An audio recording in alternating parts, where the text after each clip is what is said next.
Hello, hello, hello, everybody. How is everybody doing today? If you can hear me, please let me know. Man, that music is loud today. Wow, they did something about this background music, and I wonder if we can add our. Oh, it does say we can add our own new background music. Ooh, that's interesting. Interesting. So please type in the comment section if you can hear me. It's not showing that a lot of people are here yet. I just want to say thank you for everyone that.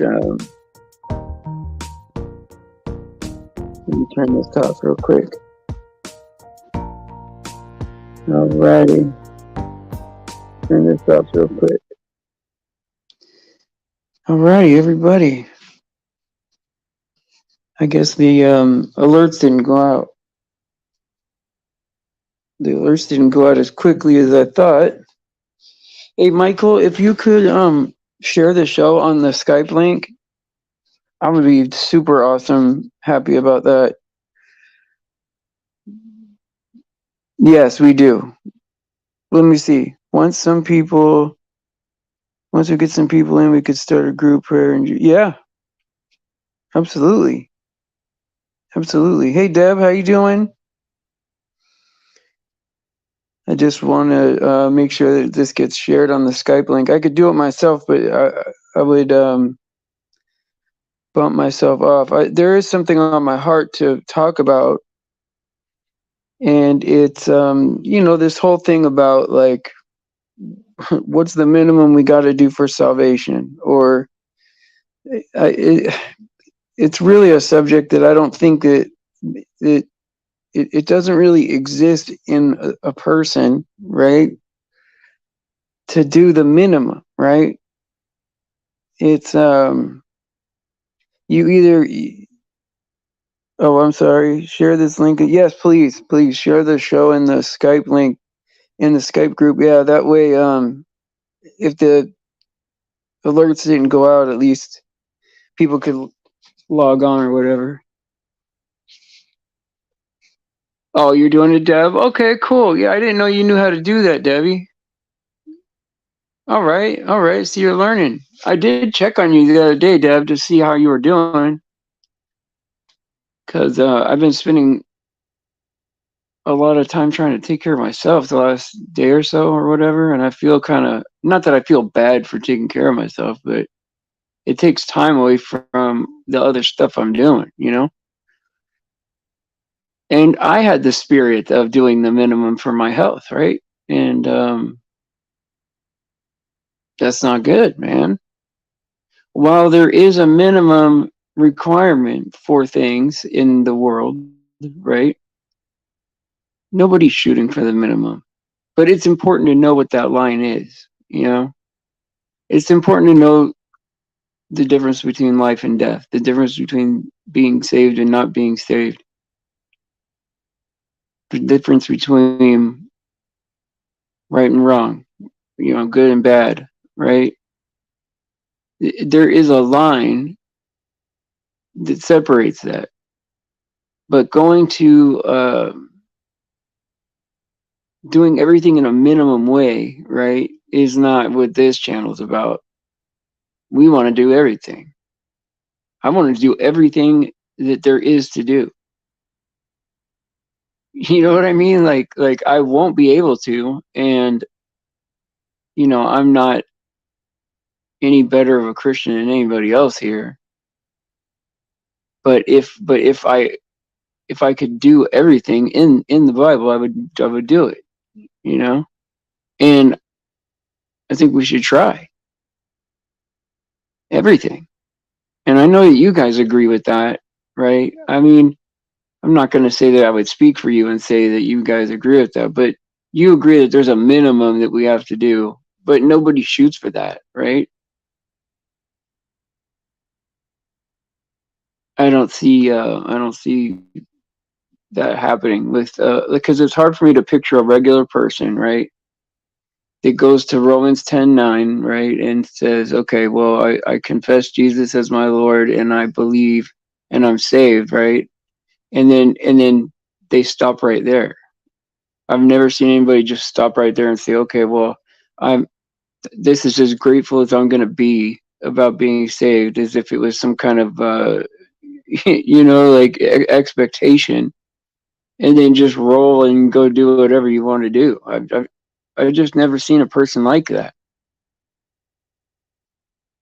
And I'm sure that there's lukewarm Christians out there, but that makes me question whether or not is their belief real if they're acting like that. And only God knows our hearts, right? It's about our heart condition. It has nothing to do with what we say, has nothing to do with, I mean, if there's instructions to say something, then we got to do it, right? Of course, right? So it does in that way. But really, everything is the condition of our heart, right? God knows our heart. And so you could say one thing, if your heart is not there, it's not real. And if your heart is for God, there's going to be fruit from that. It's not going to be fruitless. I do not believe that a person with the Holy Spirit inside of them is going to be completely fruitless. To me, that's absurd, and not to be preachy about it, but that think about that, right? Because we can argue all day long about, okay, well, should we do baptism, not baptism? Should we repent, not repent? Should we, all these things, right? When, the only reason that the minimum is even being said is because I got to say it, This is what a person, if they're coming in off the street, right? If they're coming out of the trenches, they're very worldly. Look, you got to do this. This is the minimum you got to do, and come hang out with us, and we'll get you there. We'll get you everywhere else you need to be with your relationship, And that's why I think it's important to meet twice a day, and to because God has to be not just a decision, right? God has to be not only a part of your life, but what your life is dedicated to. Like, this is what my life is about, is God, right? I realize that, I mean, part of it is I realize that God is everything. That's the only reason I'm here. Everything else that we look at on TV, or look at on the news, or look at in the narrative or history, or none of that's real. Even though there's a layer that's more real underneath it, like, oh no, this is what they tell you, but this is the way it really is, some secret history, right? Or some secret politics, or some unknown political thing. Even that is not real. I hate to say it, because I know some people believe in the narratives. Every single narrative is not real. They're ready for everything, man. Separate, enjoy, enjoy what you can, right, about life. Fight for the 3 feet around you, right? And enjoy getting your relationship with God better, right? And so I want to say this. I know that sometimes we check each other in the chat, right? Like, making sure everybody's got the right, doctrines and ideas and all that, right? And it's important that we do that. It's important we sharpen each other up. It's just us caring about each other.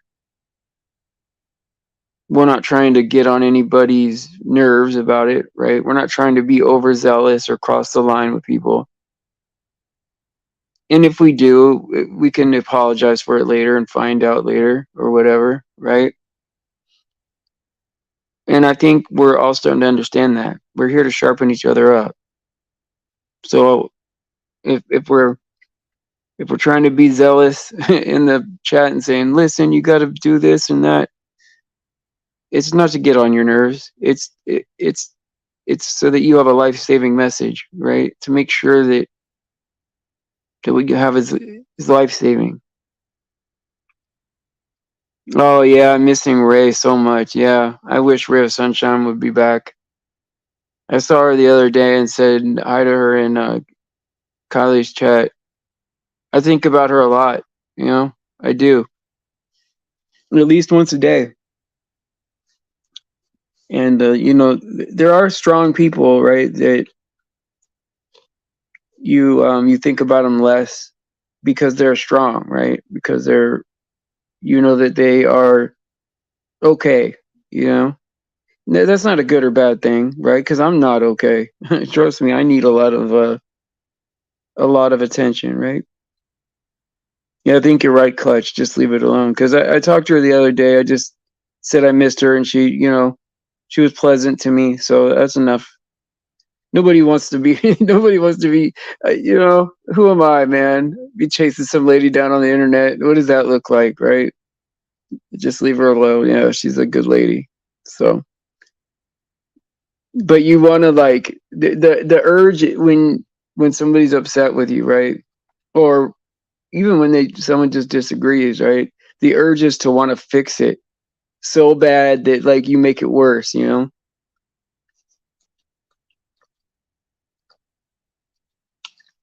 Oh, wow, this water is good. I usually drink tap water. I know that that's frightening, right? I pray over tap water. But I got this different water from 7-Eleven. This pure, I don't know, pure water. I don't know. It's probably not any better. But tastes better. Tastes better than the stuff that comes out of the pipes here at this apartment complex. I wonder, like, you know, because this is like a nice place or something like that, like a nice apartment complex, that is the water better? It is the water better in some places than others? That's what I wonder, you know? Because I know in Michigan, right? Michiganders here, right? I know in Michigan, right, they have problems with the water, you know? And I think it's in Flint or something like that. It's like famous for its water, like being not good. You can't even shower in it. And that, I mean, to me, that's frightening, right? Like water was created by God, right? To to enter our body and heal us, right? And so it's um it's unbelievable that anyone would add anything to it or believe that it needs to be less than pure, because they say don't drink what is it called? They say don't drink that distilled water because it takes what do you call it? The minerals out of your body. But I think those heavy metals need to come out. I don't know. It's hard for me to believe that God would create something that would take things out of our body that we need. You know. But yeah, the water is so bad in Flint, huh? In the city, only in that city. Is that what you're saying? Where the water is, but I'm sure it's bad in other places around there. He says, what's crazy is we can have some of the nastiest water in the world in our cities in Michigan. We have some of the best water in the world in Michigan from the, yeah. Well, I mean, the water around I mean, the Great Lakes and all that stuff. I know that, you know, of course, I've lived by the bay. I know that, you know, lakes and stuff could be like polluted, right? But if you have like, you know, big amounts of fresh water like that, right? You will have good groundwater. Wow, that's crazy, Michigander. Hey, homeless in America. Oh man, I'm gonna hit you up later, man, because this last week has been rough for me, man. But I'll get you back into the mix, man. I'm glad to see you, my brother. Glad to see you, my brother. I hope you're doing okay, man. Because I've been feeling bad the last week or so because I've been having some,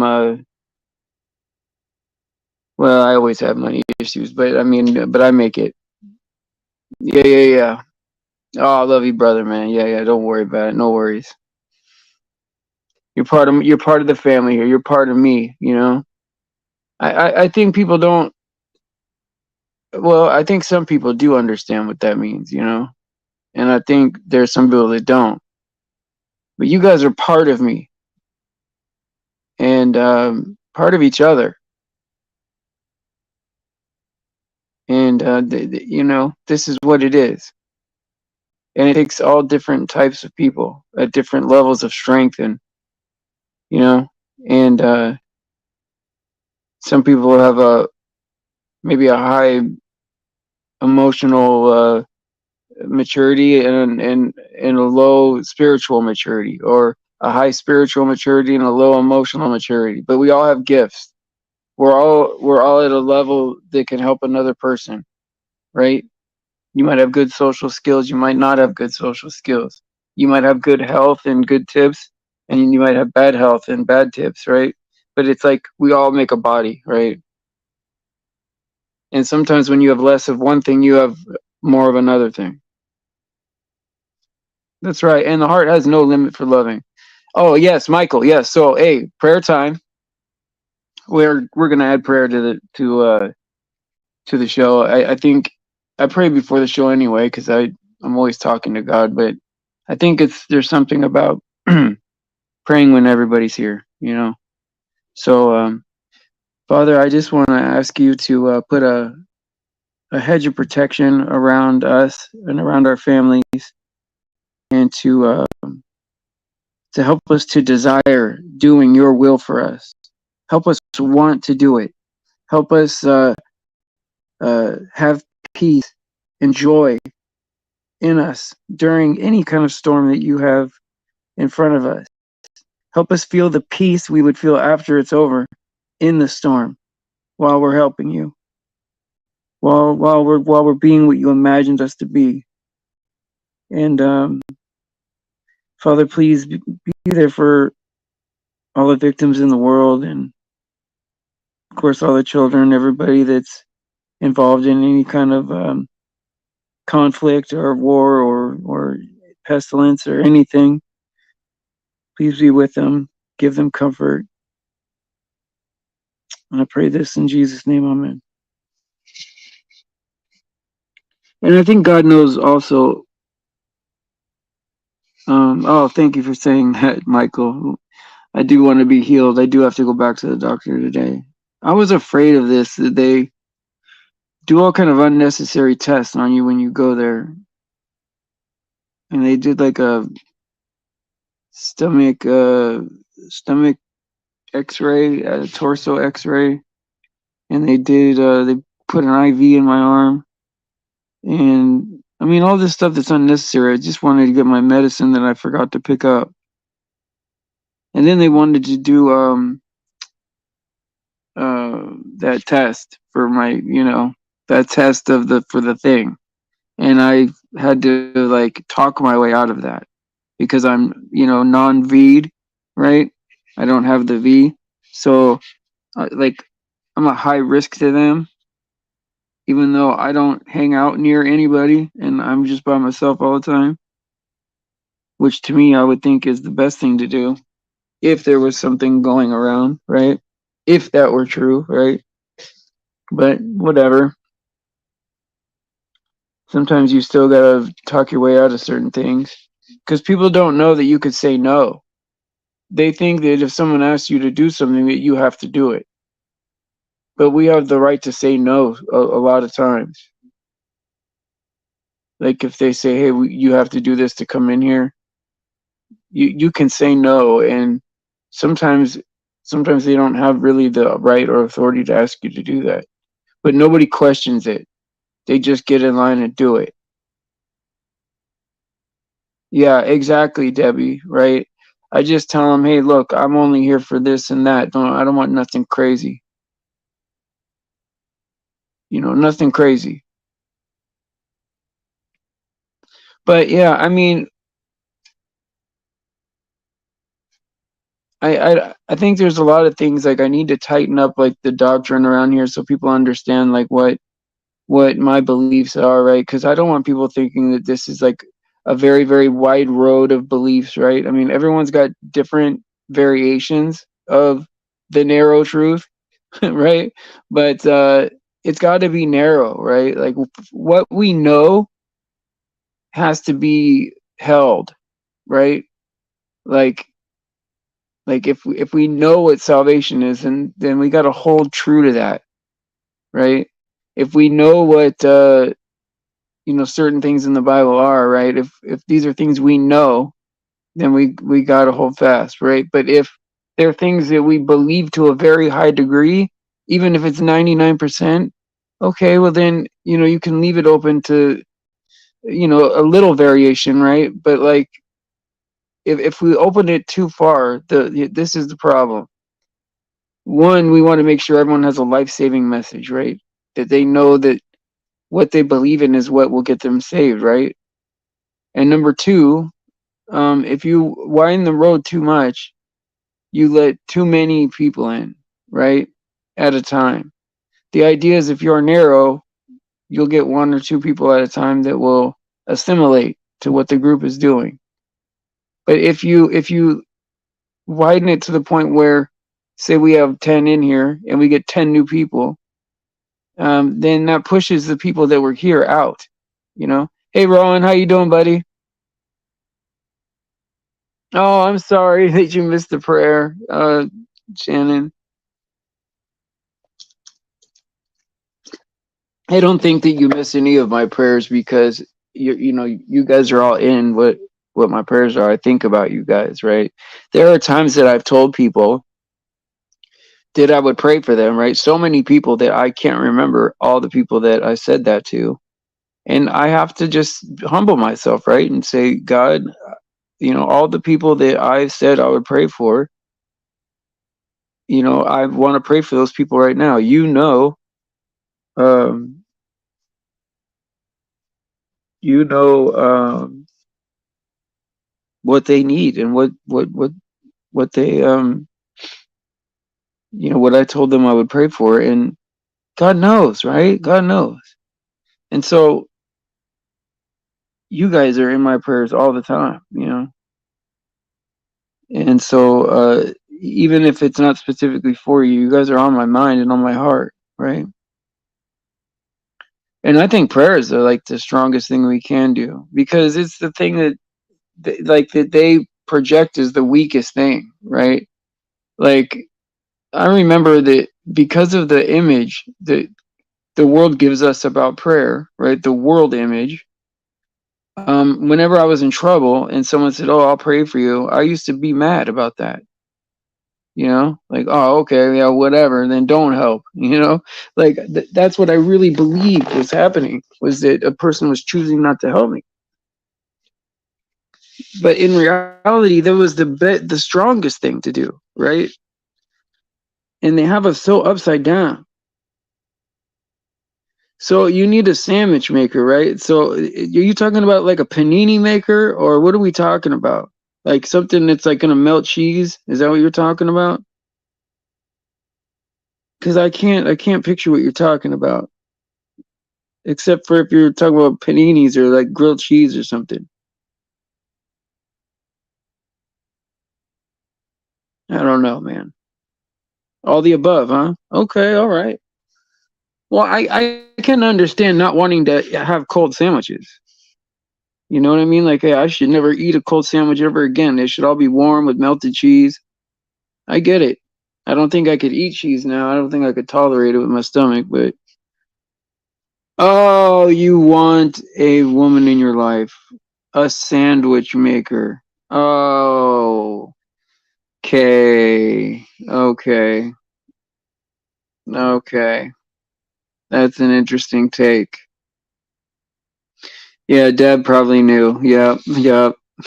Here it comes.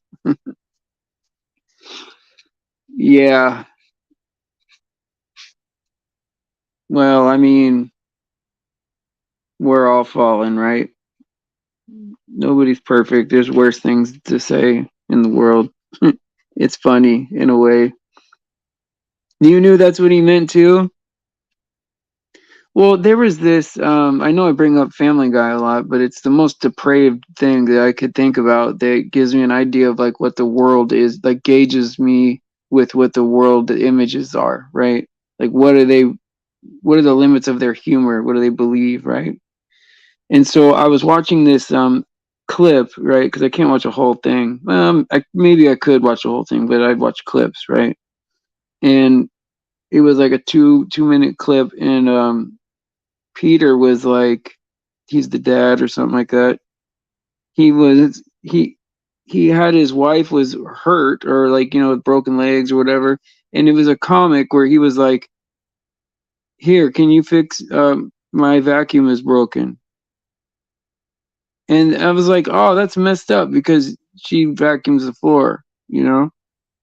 And then right, and then he came in and then he came in the next dance, put his wife, as she was hurt, on the table and said, "My um, what else did he say? My dishwasher is broken." And I was like, "Man, that's messed up because that's your queen, you know."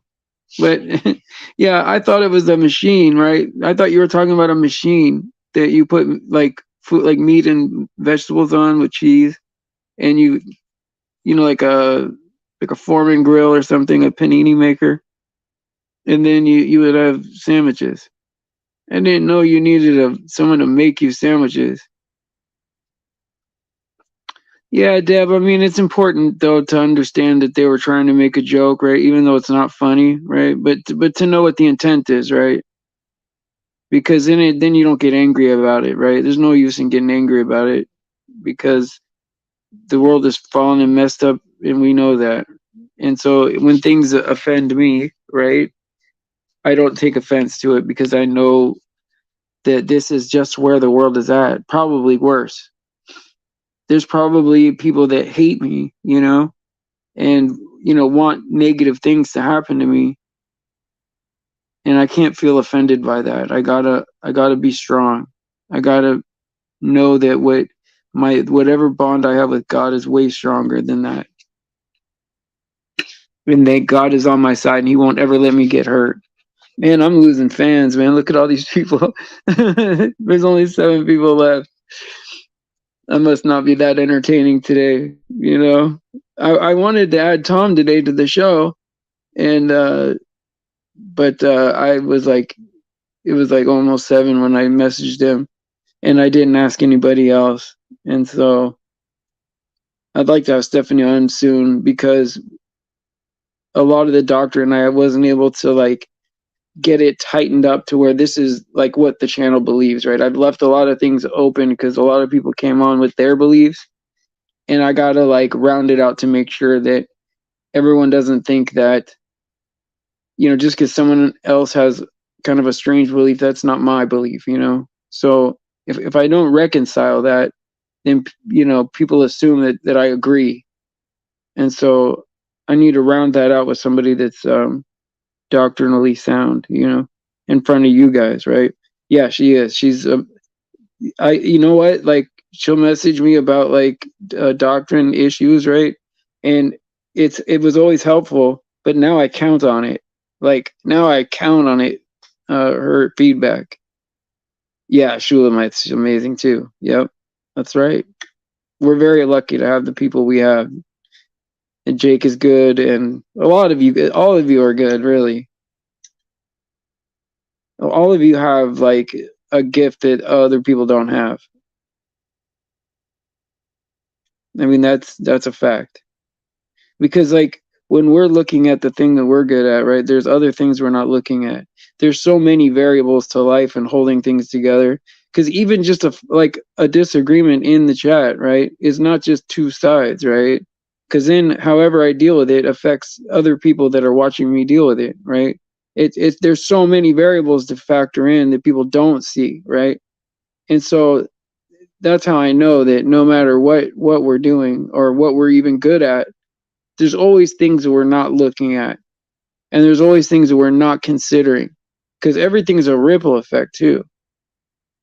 I mean, this is how amazing God is, right? If God knows all the possible moves in life and all the variables in life to manage us, to have the least amount of, pain and horribleness, right? It's phenomenal. It's phenomenal because if we have free will, then we're unpredictable. And so to know every possible move, every possible effect, whether it be even living creatures and non-living things, right? Everything gets affected. It's just amazing. And then you add in the fact that we're alive, right? And that we don't beat our own heart. We don't pump our own blood. Like, these are things that automatically happen. We have, I think the word is ruach, right? We have the breath of God in us. And when we die, that breath goes back to God. He breathes life into us. It's amazing. I mean, it's just amazing. Just his breath, animates us from being you know what I mean? From being just a material, non-living thing, right? To having life and animation and feelings and thoughts. That's amazing, because we're a pile of things that normally wouldn't be alive. We're just regular material like everything else in the world that's created. Oh, it's just so amazing when you think about it. Even when you think about it scientifically and break it down, what it really, like, even if you're just looking at the science of it, think about what God has to be responsible for. Everything. And to know that we are made of the dirt, right? The dirt. The lowest possible thing. We're made from it with his breath in us, right? And, after Adam, right, we had to be conceived, right, in a sexual way, right, between our parents, right? So you take, like, the most, depraved activity with the worst material, and this is what we are, right? So imagine what we're going to be when we're in the next life, right? We are going to be made of amazing material. You know what I mean? And we're without fornication, right? It's just going to be, amazing what we're going to be. The Lord took the lowest possible thing and made us. And we're, and it's just so amazing how great he is. Can you imagine? Because he said there's no words to, yeah, we're already amazing, right? And so think about what that next level is going to be, right? I mean, yes, of course, I'm grateful for what we are already, right? And I'm grateful to even be alive and to be a character, or to be, to have his breath in me and to be used in any way for God is amazing to me, and I'm grateful for that. And this is the happiest I've ever been. But imagine when we're made of a better chemistry, right? And I mean, God says there's not even words to describe what the Father has prepared for us, right? And so if God doesn't have the words, right, to describe to us, to our puny brains, right? Imagine how great it's going to be. Like, it's just so amazing, right? Just so amazing. It says the dog. Yes, the dogs are also waking up out of a dead sleep from some kind of high pitched noise. Yeah, it is messed up how, like, I think that they can affect us without technology. I think this whole thing about, like, chips and, the 5, letter after H, right? Or letter before H. But like, I think all that it does affect us, but I think that they can affect us without technology. I think they can affect us in a spiritual way without it, with certain sounds and certain, like, everything affects us, whether it's good or bad or just a little bit or whatever. If you eat a carrot, it's the same thing as if you eat medicine. It will affect you in 30 minutes. You will feel a certain way, even if it's not a huge difference, right? It will affect you. And so every breath that we breathe, every sound we hear, every image we see, how much sleep we get, what we eat, medicine we take, all this stuff, everything affects us. Everything. What we've done, like decisions we've made, thoughts we think about, everything. Whether it just affects you in like a very slight way, or a very big way, big profound way, right? And I think about that. Yeah, hey, Shannon, we should hang out with Michigander up on his property, and just like we could all, either we're living with you or we're living with him out in the sticks, But it's cold though. I mean, it's super cold up there in the wintertime. We'll have to do like summers with Michigander and then winters with Shannon.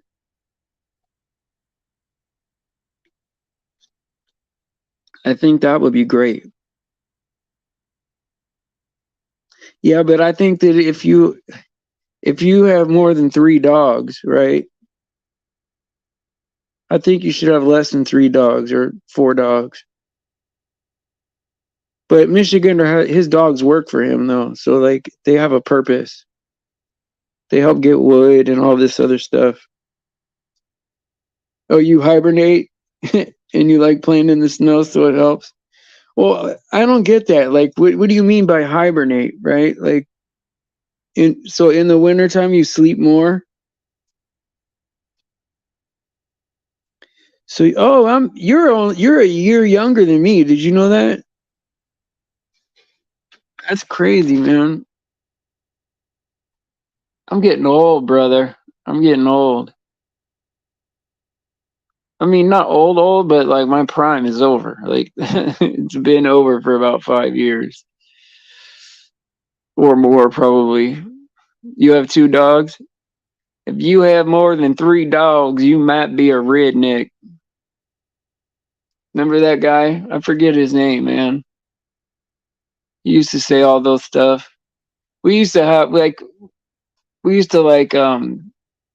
parody that, like, just talking to each other on the streets, Like if your favorite flavor is red, you might be from the hood, right? Because we were from San Francisco, right?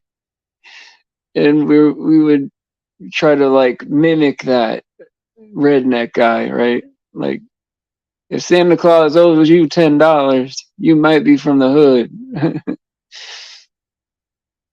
And then he would have all the redneck jokes. I can't remember. Like, if you mow your lawn and find 5 cars or something like that, you might be a redneck.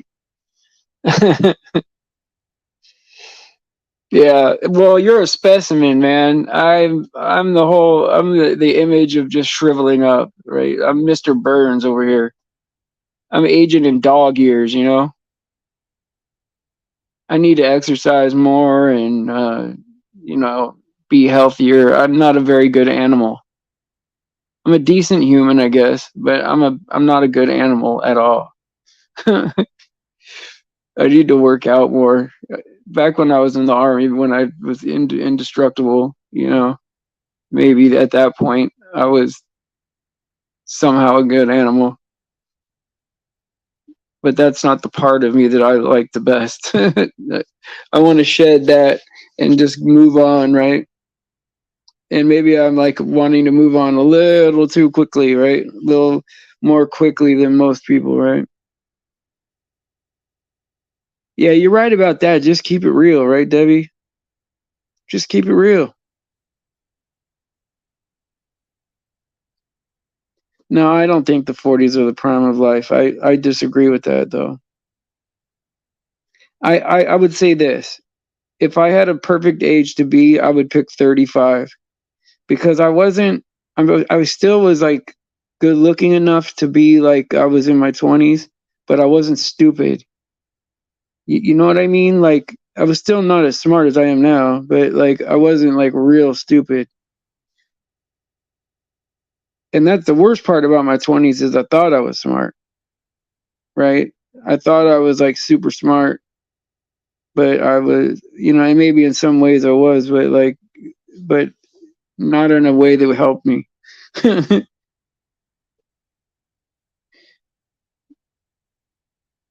He said, put a 24-year-old chap next to me. Oh, like in comparison. Okay, that's how my grandfather used to be. My grandfather was he was like a real skinny guy, not that big, right? But if he had a stack of boxes to load and you had a stack of boxes to load, he'd get his done. He'd don't worry about him. You'd worry about yourself, that kind of thing. And yeah, homelessness hit me young, right? I learned about homelessness in my 20s, so I was grateful for that. That's not what that's not what I wanted to happen to my life. I was willing to do things to not be on the streets. But yeah, I was homeless for like a year, almost a year.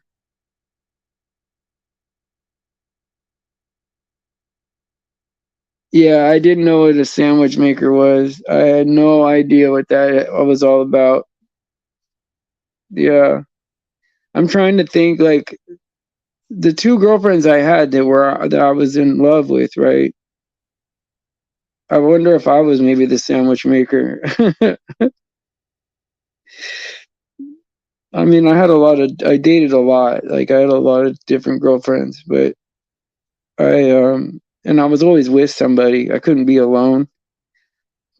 But then, after Mary Jo died, then it was like I dated one time. I waited 5 years, and then I dated for like a week or whatever, and then I stopped dating completely.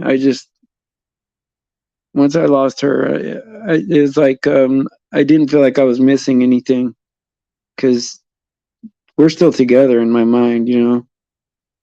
That relationship never ended, and so there's no closure to it in the sense that because she still wanted to be with me, and so it's hard to overcome that. I guess if in a primal way I could overcome that, but I'm at a different place spiritually than you know what I mean to go and I'm happy. I'm happy just being on my own right now. Yeah, in my heart we're still together. Yeah. In my heart we're still together. Your dad sold your house out from underneath you. Oh, and you weren't even behind on your oh no. Yeah, that's devastating, Anne. I'm so sorry about that. Hey, thanks, Ron. Thank you for saying that. God bless you too.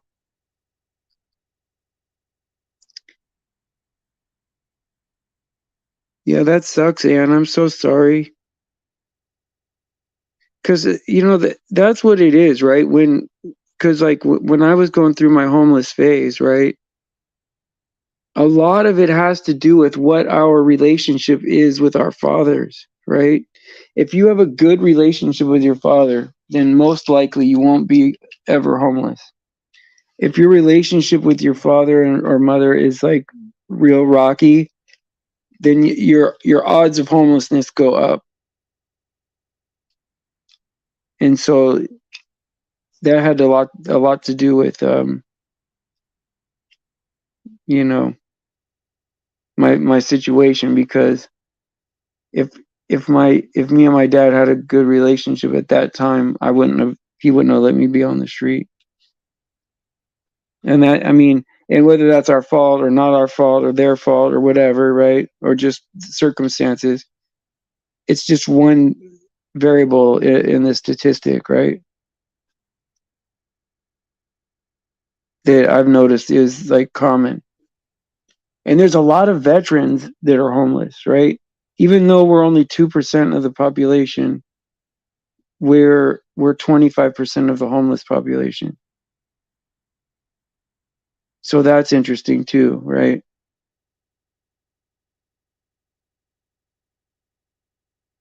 Yeah, my brother had cancer, but he's still alive. He's 40, 41. He'll be 41.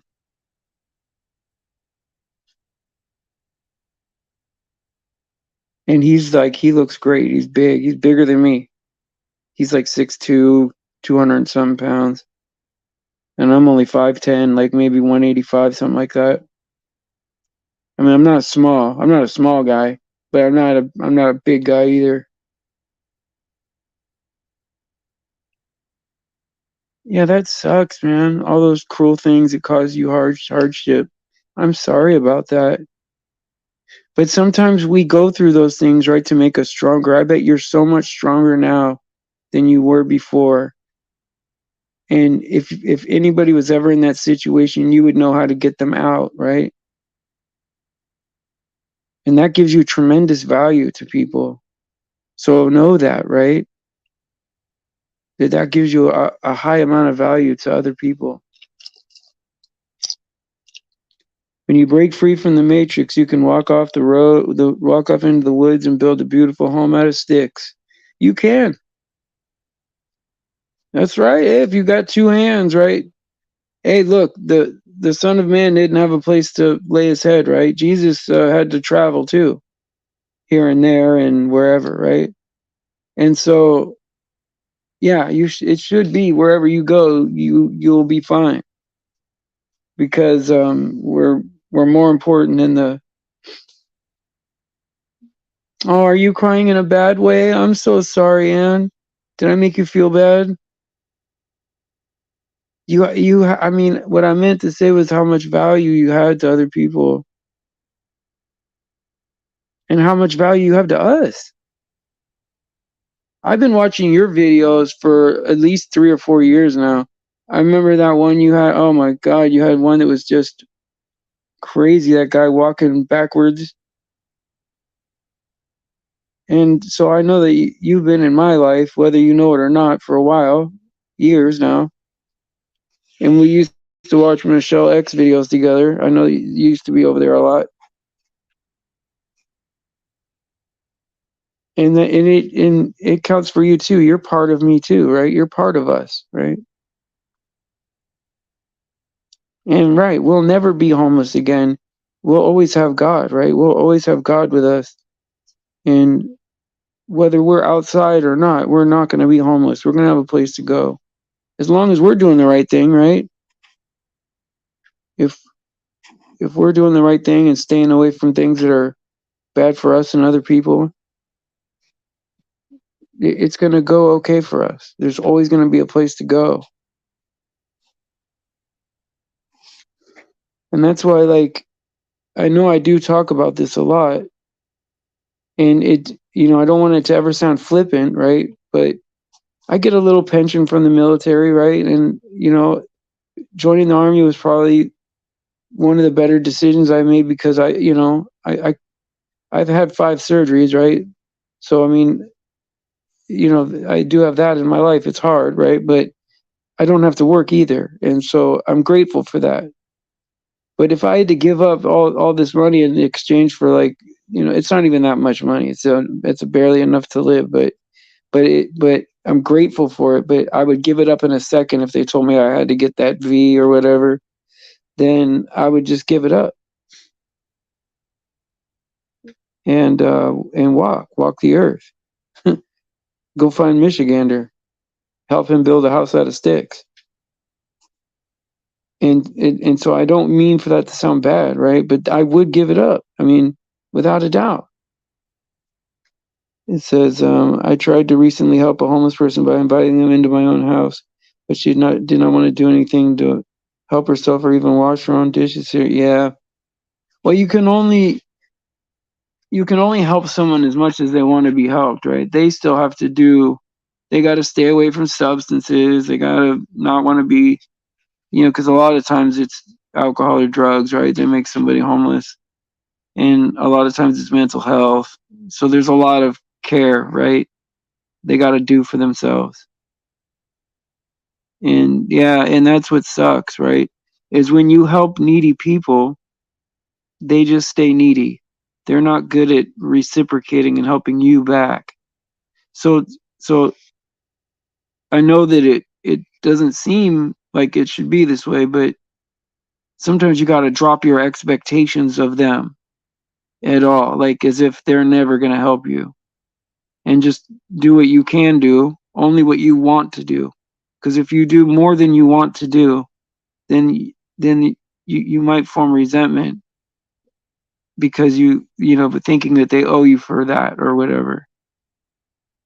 And so, yeah, I mean, your heart's in the right place helping somebody, but sometimes people take advantage of you,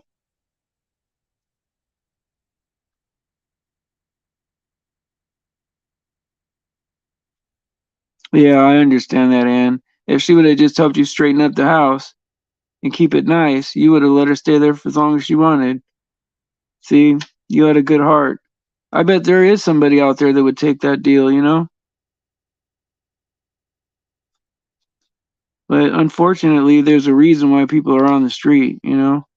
It's because they lack some kind of skill.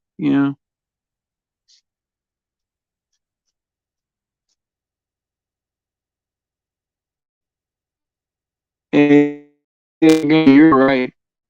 Look, if you had a lighter and some candles and two hands, you really could, you know what I mean? And people don't I get it, but there's certain comforts people aren't willing to give up, and certain things that people don't want to do for themselves, or they don't want to give up eating cupcakes and ho-hos and wham-whams and zoo-zoos and all that, right?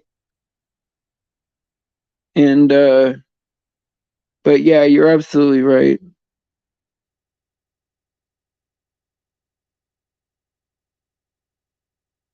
Well, you just wanted to help him, Deb, because you cared about him at first, right? There's nothing wrong with that. Nothing wrong with caring about people. Because there's still people that I run into that I see. I'm like, oh man, I really want to help that person. Because a lot of people have helped me in my life. Like okay, I'm always kind of struggling, but I mean, I know that if I said, hey, I need help with a couple of dollars, that I would get help to an extent, and I want to pass that on to other people. Like if I could help somebody, I will.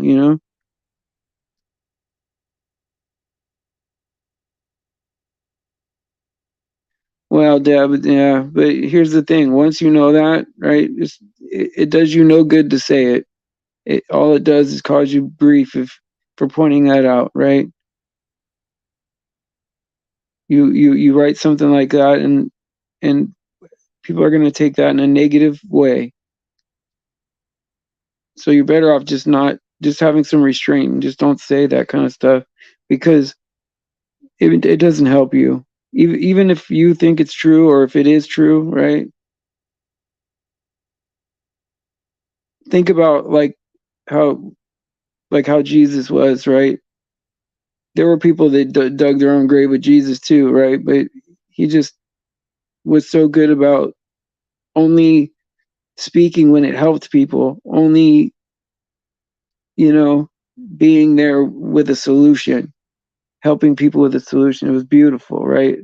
And even though we're never going to be perfect like that, I always like to think that way. Like, is what I'm saying going to help somebody? Can I just tell them that I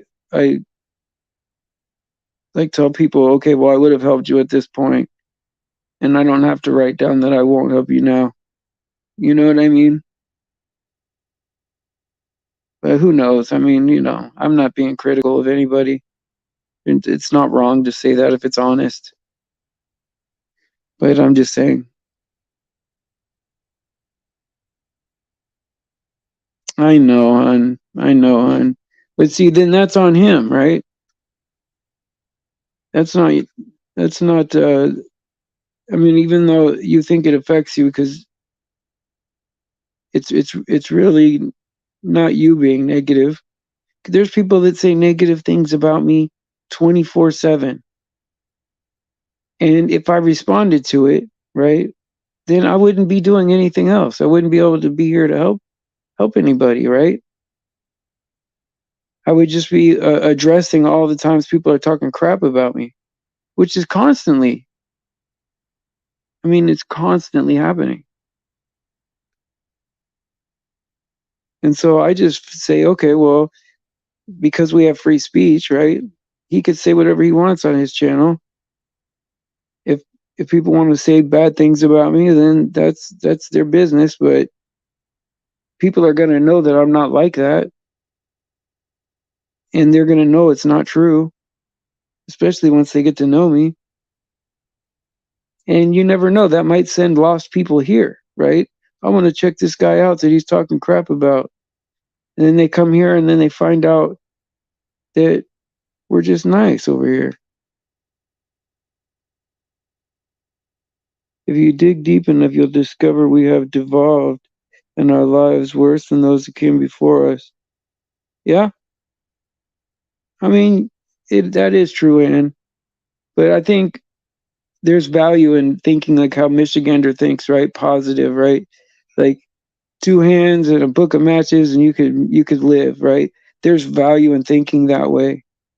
Sometimes our thinking is broken, and that's what keeps getting us in trouble, to where we have to face adversity because of how we think, you know.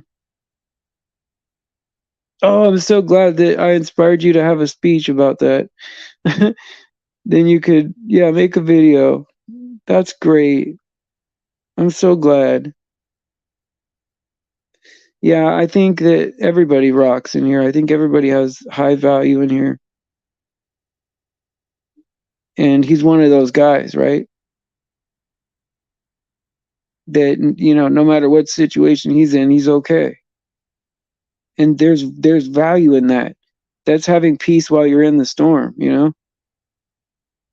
That's being connected with God, right? Anyway, guys, it's time to hit the old dusty trail. That's a rare 1 hour. Being able to carry an audience for an hour is rare for me. Well, praise Jesus for his sacrifice and his grace. He's the hero of the world, right? The hero of my life. He should be the number one celebrity in the world, right? Jesus is amazing, right? And all glory goes to God, right? He deserves this, right? He deserves all the glory. He saved us, and he's going to come stop all the pain, and he's going to take us somewhere else. All the people that want to go. And, pray for the children, pray for anybody being victimized out there. Pray for the people that are, displaced because of war, pestilence, or famine. Pray for each other, please. And I will see you guys at 5 p.m. California time.